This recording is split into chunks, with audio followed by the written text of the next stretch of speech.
Hello, I'm Brigantia Blackbird of Blackbird's Brew. Happy Sunday. It's time for our introduction to the Celtic god of Angus.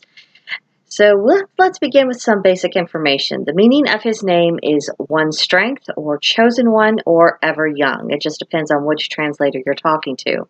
Also, as a title, he is sometimes called Angus the Young. His parents were the Dagda, who was his father, and his mother was Boanna, who is essentially the personification of the River Boyne. He had a stepfather called Alkmaar. He was a judge of the Tuatha De Danann. And then he had several siblings. He had two brothers. The first was called Madir, who interestingly came to be Angus's foster father. We'll, investigate that in future videos. Then we also had Kermait, which, if it sounds like the more familiar name of Kermit, that's because it's a form of it. This character was known for having an affair with Lu's wife and then being killed by Lu for the offense. And then Angus's sister was Bridget, who was a goddess of sovereignty, fire, the healing wells, the forge, and the home. His wife was called Caer Ebormeath. She was a princess and the daughter of Ethel a Nubal, and he was a prince of the Danans of Conchent. She lives in the form of a swan for half of the year. So before meeting Caer, Angus had an affair with Aeton, who was the wife of his foster father Madir. And the whole tale surrounding the marital situation of Aeton is supremely complicated and would take up a video in and of itself. We'll have to get into his dealings with her in more detail later on this month. Now, as far as children goes, I haven't seen any reference to Angus having children with his wife Caer, or with Aeton for that matter. However, he is known to have become the foster father of Dermod a Dubin, who was the lover of Grenay.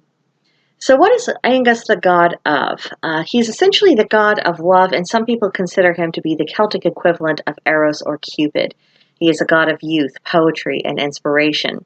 He appears as a young and a handsome man, and interestingly, he often is in the company of birds, but they're not just hanging around, they're actually surrounding his head.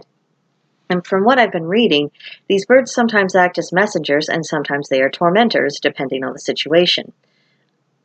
Another association between Angus and birds is that he has the ability to turn kisses into birds.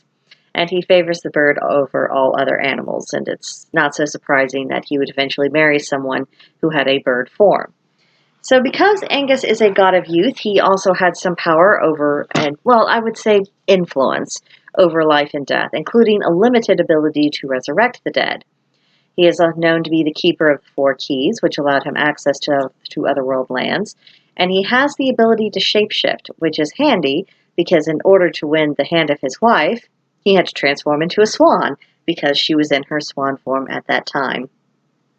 So a few other details about Angus is that in his arsenals he had 2 swords and 2 spears.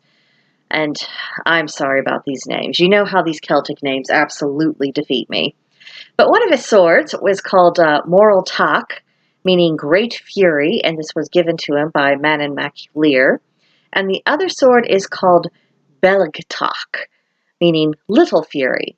His spears also had names Gaebride and Gaedurg. Angus was believed to have had a home at Brú na Boyne, which is in County Meath near Drogheda, and this he acquired from his stepfather through trickery. Dun Angus on the Aran Islands in County Galloway also gets its name from Angus. It's possible that Angus is a form of Mabon, son of Modron, and if that's the case, it also raises the possibility that Angus could be a form of Pryderi, who was son of Rhiannon. So we have some interesting family issues going on there. One last note is that Angus is known to play the harp and for using it to woo the ladies. It is said that if you are single and you call upon Angus, you will have a dream of your true love. So there's a little tidbit for you.